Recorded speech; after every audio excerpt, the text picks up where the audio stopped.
Good morning, everyone. I'm back, and today is Thursday, April 5th. And did you know that today is National Burrito Day?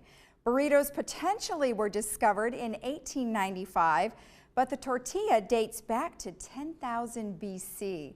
And also, it is National, oh wait, there's our dancing burrito. We had to have that on today in honor of the National Burrito Day. Then also, it is National Deep Dish Pizza Day. So whether you dress like one or just eat a pizza, man, I am hungry. But let's go on to who's on our show.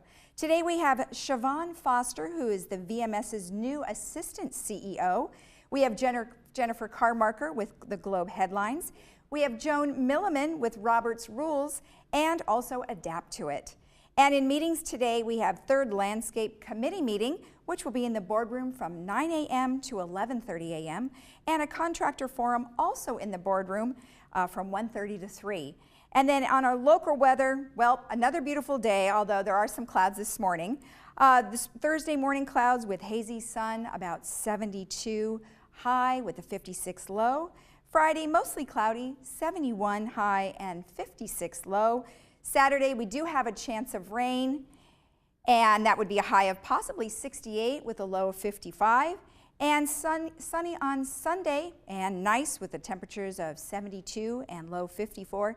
And then on Monday, sunny again after some clouds with a warming up trend of 76 and the low of 56. And the weather in other areas also looks pretty good. North Orange County 72, Beaches 65, South OC 71, San Diego 79, and Inland OC 77, Foothills 72, Big Bear 6341, and Palm Springs 9468. And we'll be right back after this with Siobhan Foster.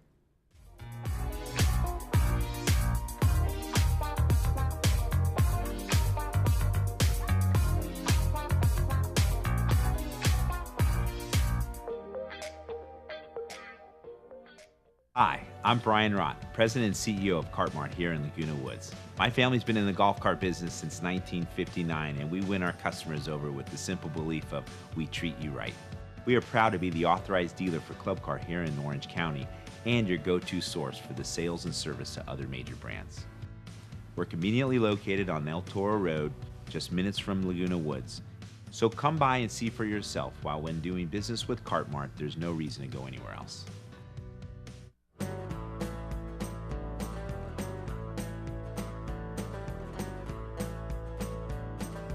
Hi, welcome back.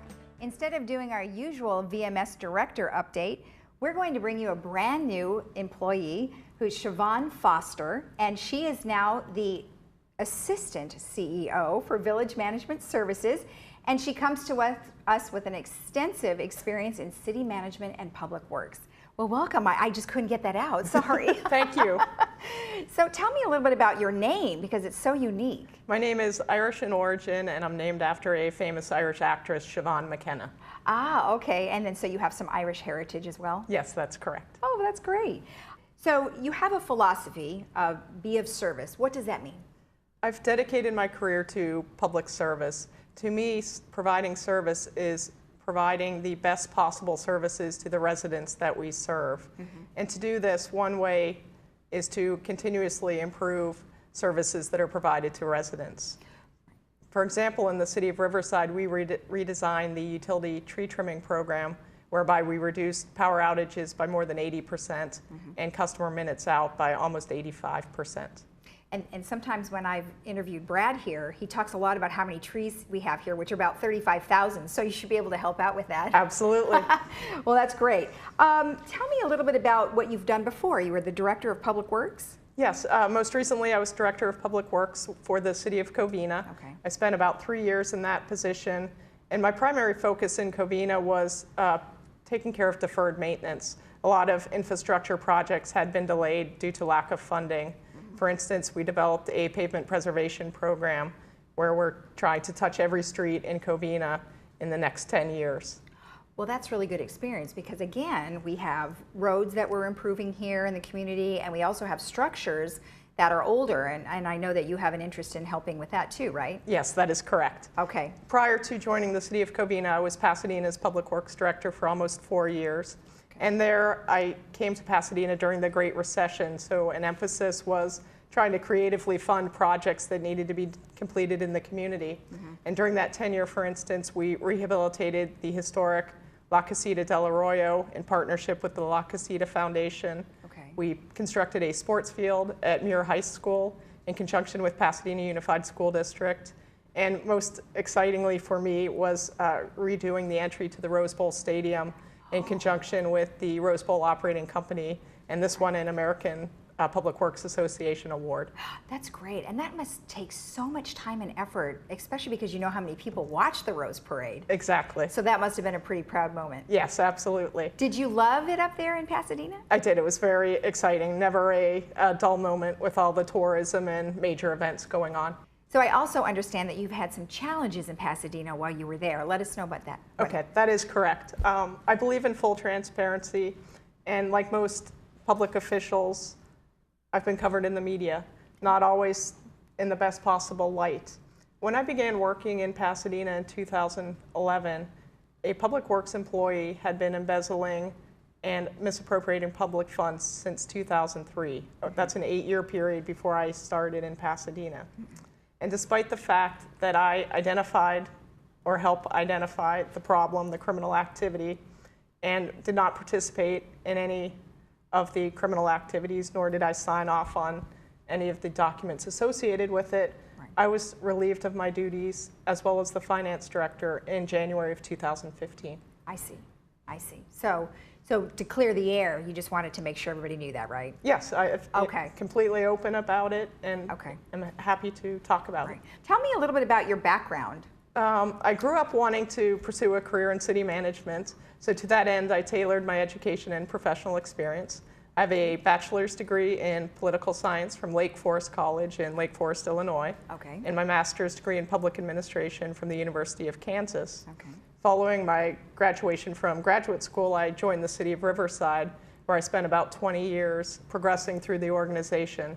I spent my first 11 years in the city manager's office, where I coordinated the citywide budget process and the capital improvement program process. And Riverside's a large city, so the budgets at that time were about $380 to $400 million per year. Wow. Yes. That's so much to run a city, isn't it? Yes, a lot of money. Wow. And from there, I progressed to the Public Works Department in Riverside. I was fortunate to be able to stay within the organization, and most recently served as Public Works Director for 6 years. And during that time, our emphasis was on constructing capital projects. We had an initiative going on which was called the Riverside Renaissance, which added about $1.6 billion worth of capital projects over a 5-year period. Wow. And in Public Works, we were responsible for almost $750 million worth of those projects. Wow, that's a lot. Yeah. You know, you said early on that this is something you've always wanted to do. How did you know? I just was always fascinated by the way cities worked. I grew up in Western Pennsylvania, so there were a lot of smaller communities, and just fascinated about how they put fires out or how they ran the ambulance and things like that. So you kind of got all the parts together, and then you figured out you want to be in charge of all of those. Yes. Well, I kind of like that pass. I like that. Tell me about the new position that you have here and what you look forward to with it. What I really like about public service is working with the residents and getting their input on whatever is going on in the community. So I'm very excited by joining the village because we have a committed residency, a lot of involved citizens, and so working with them to develop the best possible projects, initiatives, and programs. That's just very energizing to me. Great. Now, where is your office located? I'm located in the community center building right next to Mr. Hudson's office. My door is always open. Residents and employees are welcome to come see me at any time. Well, I bet they will, because they want to tell the new person all the things that they would like to have fixed, I'm sure. I'm sure that's true. Welcome to the community. Thank you. And thanks for being with us. Thank you. All right, we'll be right back after this.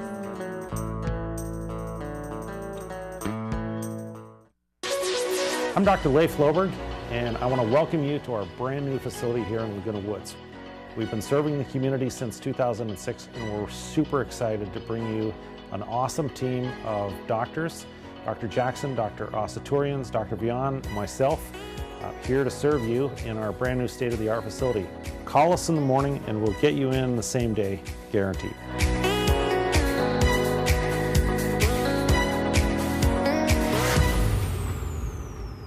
At South County Lexus, we really are different. We're California's exclusive Lexus Plus dealer. Lexus Plus is a new way of doing business. At a Lexus Plus dealer, you can expect an upfront, negotiation-free, hassle-free price right on the vehicle. The same price you'll find on our website, all the way through the transaction. At South County Lexus, we feel this is the way of the future, and this is the way the customer prefers to do business. South County Lexus, your exclusive Lexus Plus dealer. Different, just like you. Are you or someone you know having difficulty with day-to-day activities? I'm Lori with ActiCare. You want to stay in your home but worry about falling or losing your independence. We at ActiCare can help. A personalized plan is designed with as much or as little care as you need. Please call for a free care consultation to make your life easier and more enjoyable. ActiCare, responsive in-home care. Your first day is free. Please call us for details.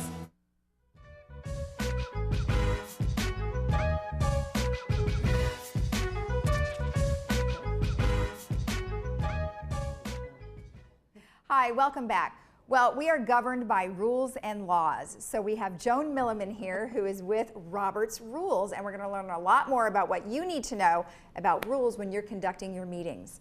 Well, thanks for being with us. I mean, we had a little bit of a discussion earlier about what this means, and I can identify because I've been on a few boards. Oh, yeah. So tell us a little bit about what Robert's Rules is. Well, Robert's Rules is a parliamentary procedure book. Mm-hmm. This is the big book, as we call it, and that's the authority for all Robert's Rules.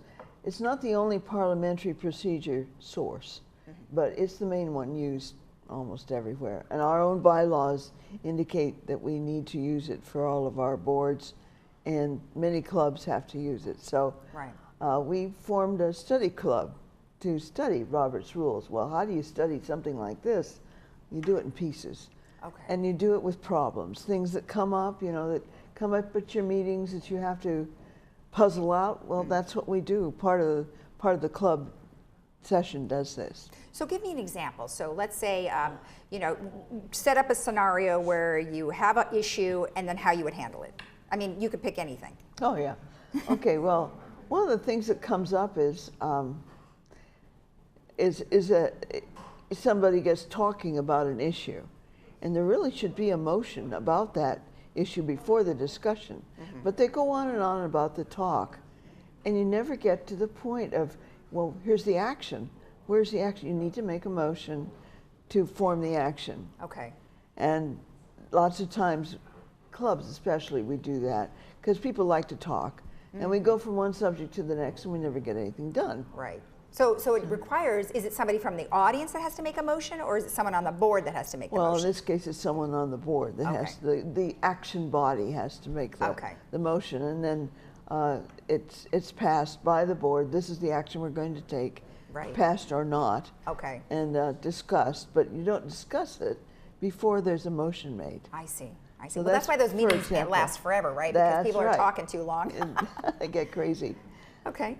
Well, you know, groups were formed to make things happen, and we talk about the greater, the whole being greater than its parts. Right. And so, in union there is strength. And if you look at the back of a coin, or you know, even on our bills, it says "E pluribus unum," one out of many, and. Boards are groups that are making decisions and making permanent societies form these bodies. And once you're a member of the body, you know, you go along with what the group decides. But everybody in the body has an equal chance to express themselves. Right. You can oppose or not, but once a decision's made, you should support it. Oh, even if you don't agree? Even if you don't agree. Okay. Because otherwise, the body loses its power. Well, right. And if you don't agree, and you can show in time that things were not quite right, and you help your other board members or groups see the the logic of it, things can change, just like they were in the, you know, but the majority rules, and that's what it's all about. I'm glad you said that, because I was going to ask you, if it's unanimous, then it goes forward. It doesn't have to be unanimous, it just has to be the majority. The majority, okay. Which is 1 past half. Yeah, that's true. Only one. Okay. Why don't you tell me what it means the whole is greater than its parts? Well, I'm just saying that, you know, although everybody has a right to speak, once the decision's made by the whole, then you need to go along with it. Gotcha. And so it's greater than its parts. Okay. You don't go in there with an agenda of your own, and, you know, you go along with what it is they're working on. All right. All right. So as a matter of convenience, the organization usually selects individuals to act for it and carry out its wishes.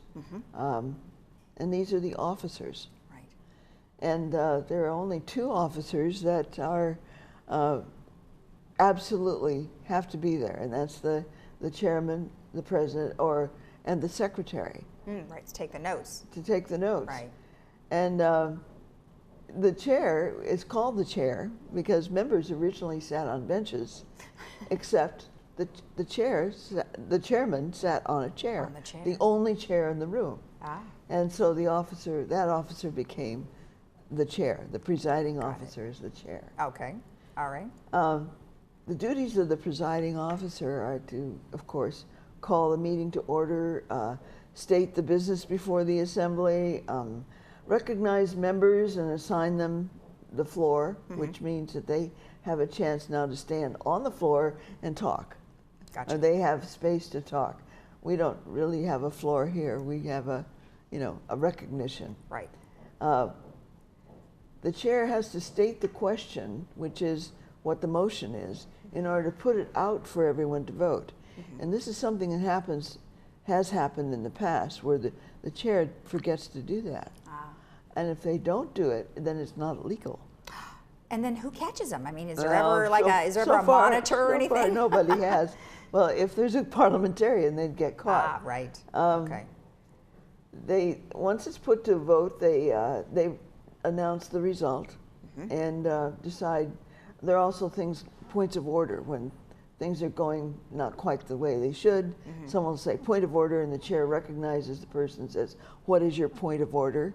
And they say blah blah blah, whatever it is. We should stick to the agenda, you know, whatever, and it's very important. Okay. He also makes sure that they're talking about one thing at a time. Right. Stick to the topic. And a good chair actually knows when a motion is in order or not, if it's appropriate. They actually are supposed to know more about Robert's rules or about parliamentary procedure than the rest of the board. Right. Well, oftentimes I think it's hard. As I had mentioned, my daughter and I had done National Charity League, so those meetings are always governed in this fashion. But it's really hard to get volunteers to take those positions. Oh, yes. So how do you train them? Well, here, Robert's Rules Study Club, for one, is a place where you can get training.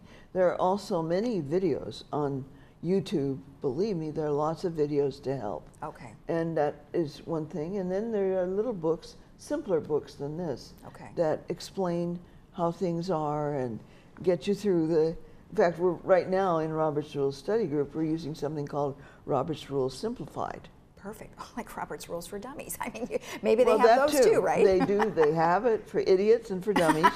Isn't that one and the same? Yeah. No, well, it depends on what country you're maybe from. Maybe the definition, that's true I think idiots are from England and dummies are from America.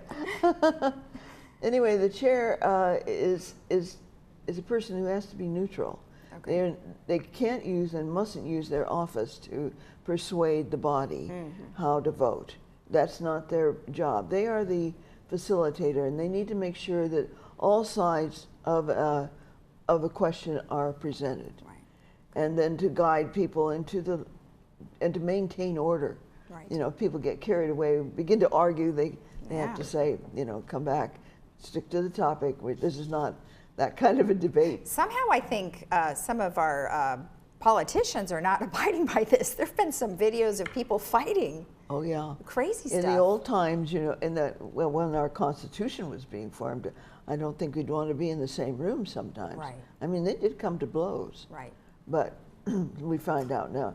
We hope that our boards don't do anything like that. We hope so too, yes. But you know, some pretty strong arguments get going, and it's up to the chair to maintain order and keep everyone on topic, Right. and make sure that those who have not had a chance get a chance to speak. Okay. So the chair's duties are pretty strong. If the chair needs to participate in the debate, then he or she has to give up the chair to another officer, usually the vice president. Okay. And the VP takes over while the chair has their say, and when that's over, they come back. But Okay. it happens. But most of the time, we don't have to do that. Okay.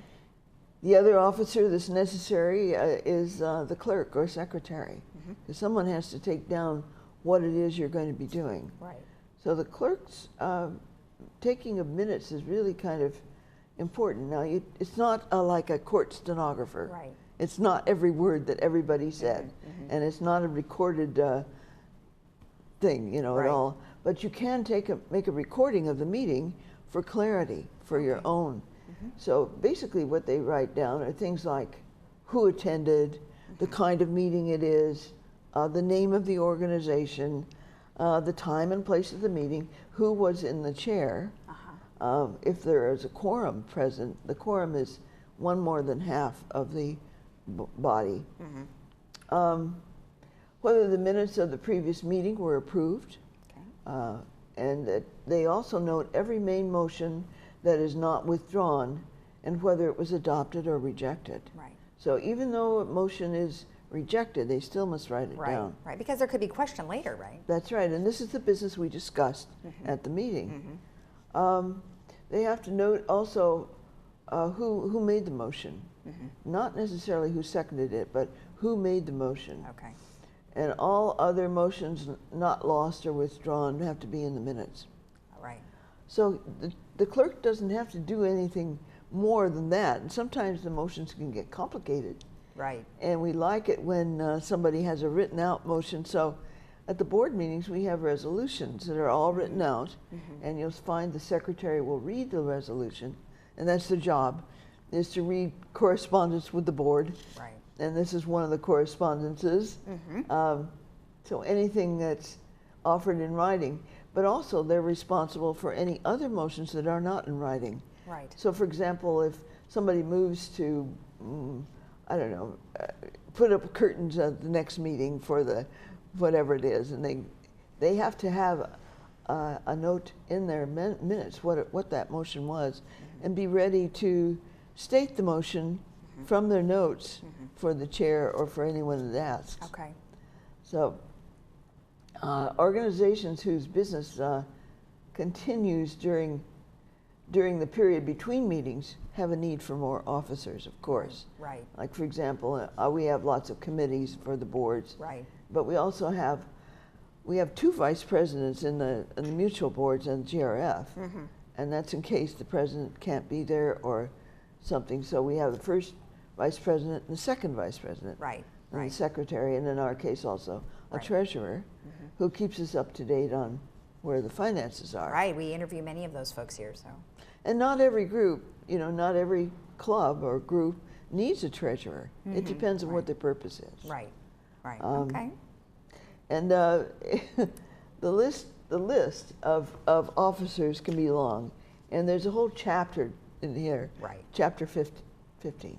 Okay. Is devoted to all the officers in a group, and it gets kind of complicated, but you'd be surprised. I mean, we have a vice president for membership, for example, Right. in some groups, Right. if that's an important thing. We have a vice president for parties or publicity Sure. or something, Sure. and a lot of clubs have this sort of thing. Yeah. But all of them generally abide by the basics of the Right. rules and regulations of what needs to And happen. they have to use this. Right. Okay. The only other thing is that the number of officers is up to the bylaws. Okay. So when you're forming your group, you can say who's going to be in charge of what Right. their duties are, and it may not just be a chairman and a secretary. Right. Right. So that's- Could be a lot of different things.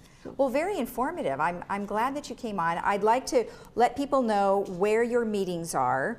Tell us when the next meeting is and where it's located.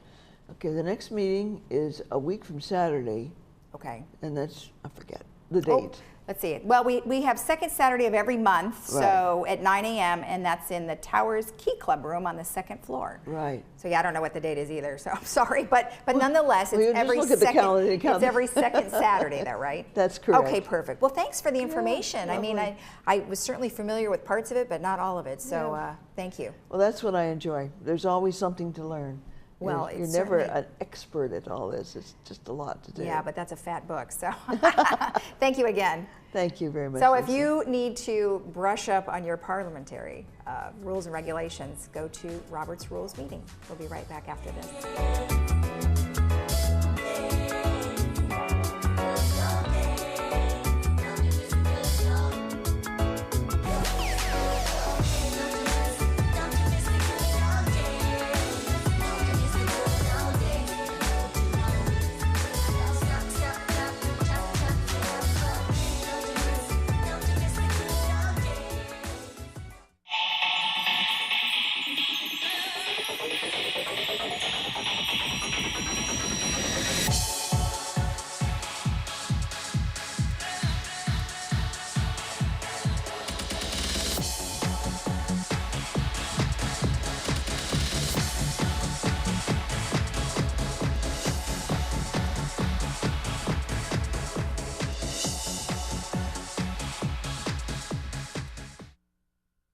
Hello, I'm Eric with Leak Busters, your plumber friend in Laguna Woods for over 20 years. To date, we have worked on over 2,000 homes inside Laguna Woods. We have a couple questions for you. If your faucet or water heater springs a leak, who are you going to call? If your drain is clogged or experience a flood, who are you going to call? Please call us, Leak Busters. Who are you going to call? Leak Busters. Who you gonna call? Call Leak Busters Plumbing and Restoration, 800-714-9960. Who you gonna call? If you truly want to make a difference, there's no better way than a career in California water, a dynamic, essential industry at a critical turning point. Water is absolutely the most crucial thing hitting our Central Valley and our state. It's work that's so essential that people want to stick with it if they're in it. It will be life-changing, not only for yourself, but for generations to come. Through times of drought, aging infrastructure, and a growing population, the water leaders of tomorrow will seek innovative solutions to unprecedented challenges, helping protect California's most vital resource. We have to broaden our network so that we can bring all the bright minds together to solve a problem that has to be solved. It's a valuable resource. We need to protect it, and we always need people to do that. The water business isn't just about delivering water, moving it from point A to point B. A new wave of opportunities are emerging, from working in the field to a water quality lab, shaping policy in a boardroom to customer service and human resources, tackling complex regulations, or leveraging technology for critical improvements in water efficiency and sustainability. It's not just building pipes and pump stations anymore. We need engineers, we need those in the hard sciences, we need those in the soft sciences, people that understand law, understand public policy. You need the accountants, you need the rate setters. We need all types and all hands on deck. There's nothing more central to California's future than carrying on the water industry's mission. It's a tremendous responsibility we have in delivering that water resource that you can't live without. If you really want to make an impact, then this is where you're going to have the most impact. In California water, you'll find a vast array of long-term, well-paying careers with numerous opportunities to grow and make your mark, and new initiatives welcoming the next generation. It makes me feel like I can make a real big difference. If you think that this industry is a non-changing industry, that's exactly the reason why you have to get involved. That's why you have to come in to affect that change. It's only going to become more important as years go on, too. Why not be that person to take the water industry to the next level? We're going to have to be more innovative, we're going to have to collaborate more, and we'll need a new generation to help us do that.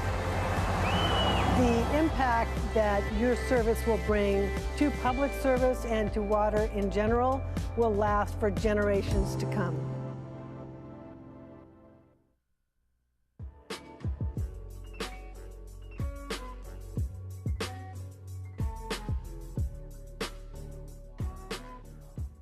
Welcome back. With me right now is Eric Wiseman. He is with Leak Busters. In fact, he is the owner of Leak Busters, and you have quite a history with this community as well when it comes to the epoxy lining of the copper pipes, right? So welcome, sir. Nice to have you on. Glad to be here. So tell me your background and with this community. So I've worked in Laguna Woods for probably over 20 years. We used to do just regular plumbing service. I changed out a lot of water heaters and instant water heaters, a lot of water filter systems. But about 5 years ago, we won a contract to do epoxy pipe restoration, and that was for 2,000 homes. And that went extremely well. Epoxy pipe restoration is trying to restore the copper pipes that are failing. Copper pipes fail, they get corrosion inside, a lot like rust on a car, but there's little spots of corrosion. It's a little like chicken pox on the inside of copper, and they call them pinhole leaks. So some of your buildings have been plagued with leaks from copper and drain leaks. So the board, I think the Third Mutual, made the decision to do all the 3-story buildings. And so it was my company that did all the 3-story buildings. Our claim to fame is that we have had no callbacks on any of those units, which is great. And we've done about 5,000 homes in Orange County. I only work in Orange County.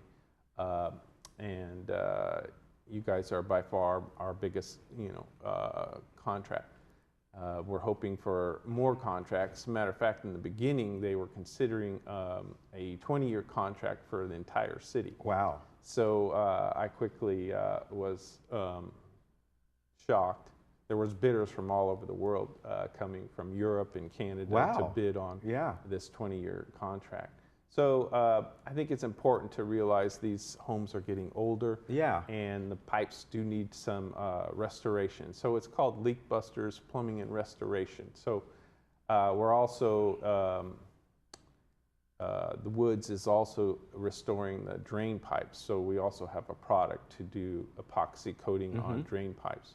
And so as you know, it's better to prevent than cure. Yeah.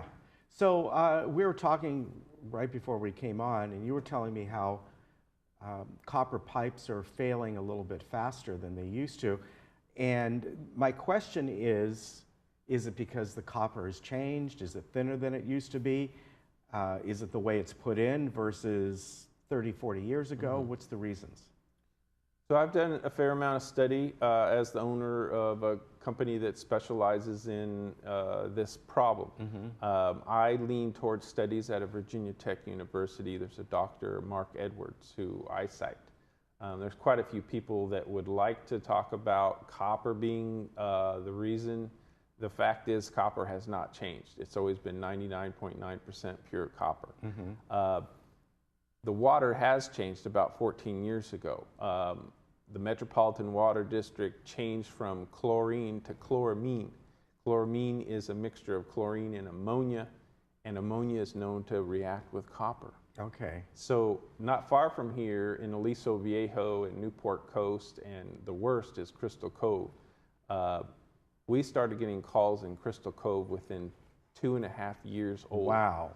So in my opinion, as a humble plumber, not a chemist, it has to be a chemical reaction to cause a copper pipe that used to last 40, 50 years to start failing within 2.5 years. Well, does that mean that homes that are 30 years old, is there enough buildup in it that it's not happening? Or why is it that some of the older homes, the copper is still okay? Or at least like in my home, I hope it's okay. That is great insight on your part. Again, my humble opinion is that with the old water and the older pipes, it had a chance to build up something called a biofilm, which is a natural defensive layer. Okay. This new water prevents the biofilm from interesting. forming and has no natural defense, so it's exposed to accelerated rates of corrosion. Wow. There's also studies that show on larger homes that have a circulating pump, circulating system on the water, on the hot water side, 2 to 3 times more aggressive rate of corrosion. So in Newport Coast, we're working quite a bit on larger homes where they have circulating pumps because they have 4 or 5 bathrooms or something. Yeah. And then they just have a lot more pinhole leaks. Wow, very interesting. Yeah. So you've done a lot of work in this community, and one of the main reasons you're on today is to talk about how you can help the individual homeowner with their needs, their general plumbing needs. You do that as well, right? We do regular service calls. We do drain cleaning. We also are installing water heaters, fixing faucets, whatever someone needs as far as plumbing. There's a large number of drain pipes that are also cracking. They don't have corrosion like copper do, but cast iron cracks and creates a lot of water damage as well. So in addition to basic plumbing repairs, we also do water damage restoration. So we're kind of a one-stop shop. We can find the leak, we can fix the leak, we can epoxy coat it to prevent, and then dry the area. And I'm also a general contractor, so we also do drywall patching and then the texturing, the painting. Oh, very nice. Yeah. Yeah, that's one stop, as you said, to do all that. And with your history in the community and obviously your knowledge, it is, you know, it's peace of mind for the people here. You're not coming into an area you don't know. You know this area quite literally inside and out. I do. One thing I did want to urge when we were talking about copper failing within 2.5 years, I like to ask the question, where is the copper going that's corroding off the pipe? It's our drinking water. Yeah. So it's possible that you're drinking heavy metals. Yeah. And we plumbers back in 1960 up until almost 80, we were using leaded solder. And so there's a certain amount of lead that's also being drawn from this chloramine into the drinking water. So I think it's important that your viewers know that how important it is to have good drinking water. And so I do stress reverse osmosis filters. They're not a lot of money now.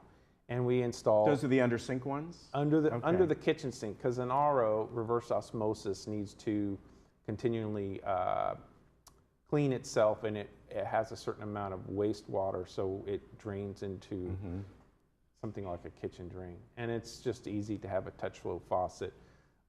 My parents, I installed an RO system in there, and they continue to buy bottled water. Bottled water is RO water, so there's no sense in driving to the store every day or every couple days. Is it the taste, though? Actually, I did a taste test with them, and I put 2 glasses next to each other, one with my system and one with their water, and they preferred the RO water that I installed. Wow. Yeah, and they just didn't know. Some people just believe that the stuff at the store is best. Yeah. Very interesting that you bring that up. And, you know, quite along those lines, there was just a study done, and the bottled water that you drink, we're talking about the little bottled waters, you know, the different brands, that the microparticles of plastic that they're finding in this, I mean, it's like something like 70% of the samples that this just came out a couple days ago. So that has nothing to do with him, but the point is, what he just talked about is, if you can get your water just as good, and once you put that system in for a lot less money than buying bottled water, then there you go, right? Very interesting. Yeah. What also is interesting, Dr. Mark Edwards cites heavy metals as being one of the leading causes of certain diseases, like Alzheimer's disease. So it's kind of a big deal, these heavy metals in your drinking water. Yeah. Well, Eric, you've got a lot of extensive knowledge, not just in the field that you're in, but this community as well. And if folks need help out with whether it's your general plumbing, or maybe you want to put in one of the reverse osmosis systems, Eric and Leakbusters can help you out. And it's great that you have a history with this company. That's wonderful. Now, your website, it's leakbust.com, right?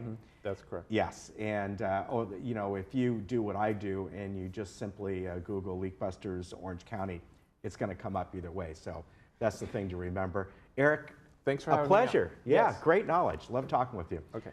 We'll be right back.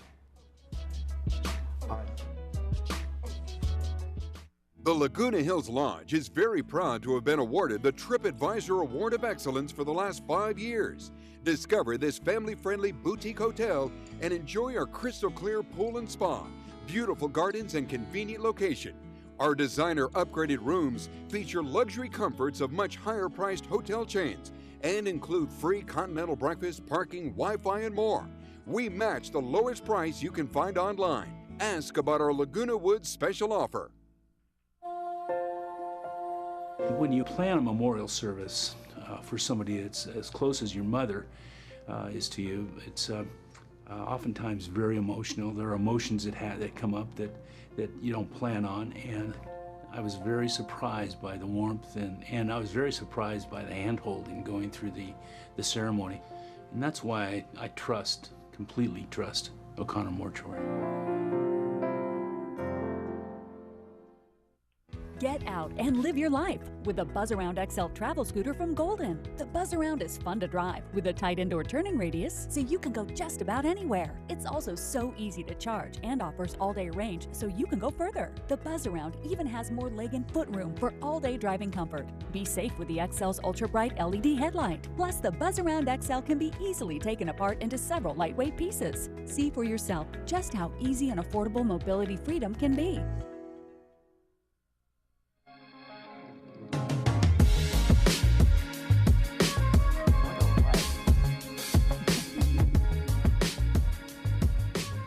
Hi, welcome back. So we always want to hear what's going on in the globe. So we have Jennifer Carmarker here who's got some really great stuff, as always, and you've got some Easter reports. I do. We sent a photographer and reporter out to the annual Equestrian Easter on last Saturday. I got some wonderful photos, which are in today's Globe. Yes. And so I'm going to tell you all about it. All right, very good. So the Laguna Woods Village Equestrian Center opened its 38 stables and full-size riding ring to the public on Saturday for its annual Easter celebration. The horses shared space with bunny masked toddlers on a hunt for 1,000 plastic pastel eggs. Who had to scatter those all around heaven? And That's a lot fill of them. eggs. And fill them too. Hopefully they had lots of volunteers for that. Yeah. So about 450 people attended the ever-growing event, which now spills into the parking lot and enlists a shuttle service to and from an off-site parking lot. As is tradition, the event featured a horse parade. Flowered saddles and bedazzled reins decorated a combination of about 20 privately owned and rental program horses. But the main event was the pony rides. Apparently that is the most popular event. That's what Lisa Toomer, the supervisor over at the stable, said. She said, we only do that here one time a year for the little ones that are not big enough to ride the horses. She said it's something everyone looks forward to. Side attractions included a slide and crafts table, and the Easter Bunny made an appearance for family photo ops, which encouraged smiles for many and nightmares for a few kids. I was just going to say, how many of them screamed right sitting on the lap? Yeah, a little bit of bunny phobia going on, I'm sure. And I can relate. My grandson did the same. So anyway, that was the Easter celebration, and looks like it was great fun to be had by all. Great. So in other news, Golden Rain Foundation on Tuesday approved a motion designating all maintenance and upkeep of the Bluebird boxes on GRF property solely to the Western Bluebird Club here in Laguna Woods. Wow. The action comes after about 1,100 Bluebird boxes were left behind and unattended by the disbanded Audubon Club, resulting in the buildup of insects and various invasive species. Not only have the bluebirds vacated these structures, but the boxes have also damaged the trees that house them, according to a Village Management Services report.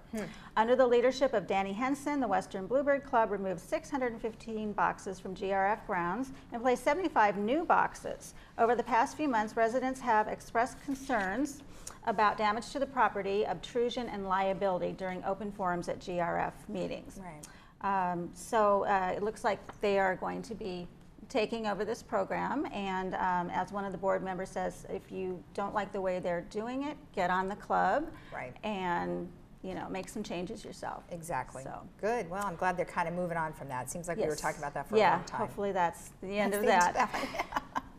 And also at the meeting, to the dismay of many in the meeting, the audience, no resolution was made regarding the pickleball courts. The agenda item was scheduled to receive a vote on pending redevelopment of the existing courts at Gate 12. However, in his CEO report, Brad Hudson explained that the project was not quite ready. They are anticipating getting several bids this week. That's right. But it seems like they might be moving a little bit closer to a resolution Yes, on that. GRF president said once the bids are received and they're ready to move forward, they will call a special meeting. Great. For Pickleballers. Yay. Yes, so we'll let you know about that. They're rejoicing. And the board unanimously passed a resolution to relocate the kids' summer pool from Clubhouse 2 to Clubhouse 6 during the summer months. Actually, that goes from May 26th to October 1st. And currently, Pool 2 is a designated pool for kids swim, but now it will be Pool 6. I see. Okay. Going forward, starting May 26th. All right. And the games are back, the village games are back. The 15th annual Laguna Woods Games are firing up into a full sprint on April 8th with opening ceremonies. They will run until April 30th.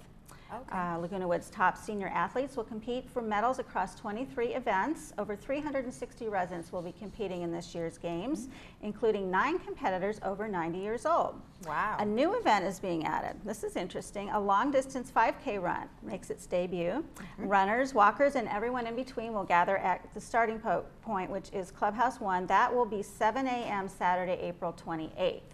And they will cross the finish line at Clubhouse 3. So not exactly sure what that route is, but starts at 1, ends at 3. I think we have the recreation department coming on over the next couple weeks to sort of give us more information about that. Tell you all about it. The beginning of the games will be honored with an opening ceremony. That will be 9 a.m. Sunday, April 8th. That's this Sunday at Clubhouse 2 here in Laguna Woods Village. We've been talking about it a long time. It's finally here. It's finally here. Good. It's finally here. A couple other things going on. The Needleworks Club is inviting everyone to visit their open house Thursday, April 12th from 10 to 11:30 in the Performing Arts Center Dining Room 2. You can come see favorite projects made by club members. These include items that are knitted, crocheted, embroidered, beaded, made on a loom, and much more. Made on a loom. So, made on a loom. That sounds interesting. Do they have a loom? They must have one. Somebody has a loom. So they're encouraging everyone to come, bring a friend, enjoy refreshments, and look at the amazing projects. Excellent idea. Now the City of Laguna Woods and the Orange County Public Library is going to host a creative workshop for adults. That is going to be the second Monday of every month. It starts on this coming Tuesday, or Monday. It's called Monday Fun Day. And past workshops have ranged from custom string art projects to painting canvas tote bags. It's free. All supplies will be provided. And I'm told at this one they're going to be making tissue paper flowers. Oh, so that's something that I remember from way back when. So that's kind of fun. So that'll be fun. Now they do ask you to RSVP. You can call the Orange County Public Library. Their number is 949-360-1730. So give them a call, reserve your seat, and go get crafty. And get crafty, yeah. That's awesome. Yeah. And we would be remiss if we didn't talk about our letters. We have to talk about the letters, which are on page 13, I think it is. That sounds right. Yeah, that's about right. If you want to get to the meat of the paper, go to the middle. Most people turn right to the letters. Yeah. So what do we got? Well, we have letters actually this week are very positive and full of praise for beautiful gardens, for the landscaping, and also for the Aliso Creek. Oh, good. Yeah, so very positive letters this week. We also have a letter from resident Joan Sheldon, and she writes, glad to hear that GRF is considering changing the bus system to one similar to Uber style, where residents can call within a few minutes of their being ready to be picked up, and the transportation expediter searches for a GRF driver closest to the resident and sends them to pick her up. Let's retire and sell those big buses, she said. I see. So there's no app coming, like the bus Uber app? Who knows? Maybe they're doing a lot of technological advances these days, so maybe they'll have that. Yeah. All right, we'll have to get on that. We did have one letter I wanted to mention. A resident has lost a wedding ring. So if you have found what looks to be a wedding ring, give her a call at 949-267-8036. Wow. Well, I hope they find that. That's kind of a drag. Yeah. Bummer. Yeah.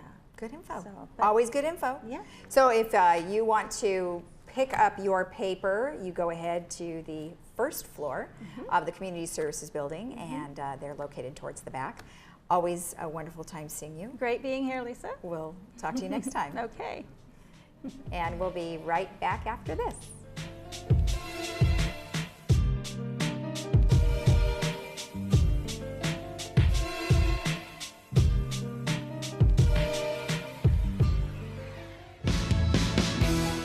Every 9 minutes, someone is diagnosed with Parkinson's disease. Join the American Parkinson's Disease Association for the Southern California Optimism Walk on Saturday, April 28th, and help raise funds and awareness that will make a difference. Join us at the beautiful South Coast Botanic Garden for a fantastic day filled with inspiration and hope. Register online or call us for more details. I'm a strong believer that there's something for everyone out there. But some people never stop searching. I've looked long and hard through these parts, and I thank my lucky stars I stumbled across a special place, a unique place, where you never know what you'll find. The Trading Post, only on Channel 6. Welcome to the Towers. As president of our association, I'd like to tell you about life here. Membership includes nightly open menu dinners, weekly housekeeping, on-call maintenance, and a range of on-site activities. Join our community of active, independent seniors. It's elevated living in a hotel-style environment. Visit us at towers@lagunawoodsvillage.com. I started Sterling Financial under the premise that there was a need for integrity in this industry as well as quality service. There's such volatility in the stock market. One day it could be up 100 points, the next day it could be down 500 points. Well, what we like to do is be able to have people go to bed and wake up the next morning knowing that their money is safe and secure. That's what we try to do here at Sterling Financial Advisors, is to create peace of mind and quality of life in retirement.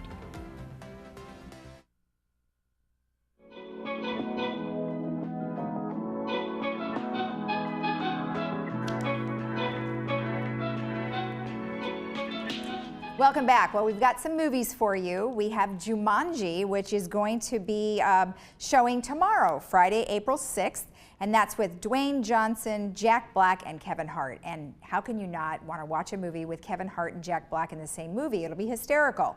It's directed by Jake Kasdan, rated PG-13, and it's about 4 teenagers who are sucked into a magical video game. Kind of like the earlier one with, it's not really a video game though, it's them just kind of being a part of the game. And the only way that they can escape out of this game in this version is to work together to finish the game itself. And like I said, it's got Jack Black and Kevin Hart, so it should be a load of fun. And that again is going to be Friday, April 6th at 2 p.m. And then on other movies that are coming up on Friday is we have The Last Jedi, which will be April 13th. And that's a Star Wars movie. And then we've got Faces, Places, which will be April 20th. And then we've got Molly's Game, which is going to be April 27th. And then on Monday's movie, we have Downsizing, which is a very fun-looking movie where you go from your large size down to a tiny little size so you can live a better life. So it stars Matt Damon, Christopher Waltz, and Hong Chow, directed by Alexander Payne. This one is rated R. It's a social satire in which a man realizes he would have a much better life if he were to shrink himself to 5 inches tall, allowing him to live in wealth and splendor. And he ends up spending the entire movie most likely convincing the rest of his friends and family to do the same so he can have a nice community of wealth and splendor. That will be Monday, April 9th at 2 p.m. And both our movies are brought to you by South County Lexus. And also Monday movies coming up, we have The Florida Project, which will be April 16th. We have Breathe, which is April 23rd. And we have Phantom Thread, which is April 30th. And then other things going on in the community is we have a fun activity. The Club for Creative Expression is this Saturday, April 7th from 11:45 to 2 p.m. in Clubhouse 6. Now this is a social dance skills workshop, and if you remember earlier this week, we had them both on, and these two dancers are phenomenal. They are really good. I was tired watching them. Instruction provided by Tanya Kutz and Alex Boyko, the 2016 World Dance Sport Professional Champions of the Ukraine. Improve your social dancing skills in ballroom and rhythm dances. Learn proper technique, frame, posture, movement, timing, musicality, and movement through the dance floor. It's $22 for resident club members and $25 for Laguna Woods Village residents, $35 for non-residents. And then we'll go ahead and plug Blythe Spirit one more time. That is presented by the Old Pros. It's based on Noel Coward's A Ghostly Comedy. Friday, April 6th at 7 p.m., Saturday, April 7th at 7 p.m., and Sunday, April 8th at 2 p.m. And that is in the Performing Arts Center main stage. And then on our, what we have for tomorrow, if I always lose my paper every time. I have so many things to look through. Oy, well, I lost my paper. So we're just gonna have to go with see you tomorrow on Friday, and have a great day.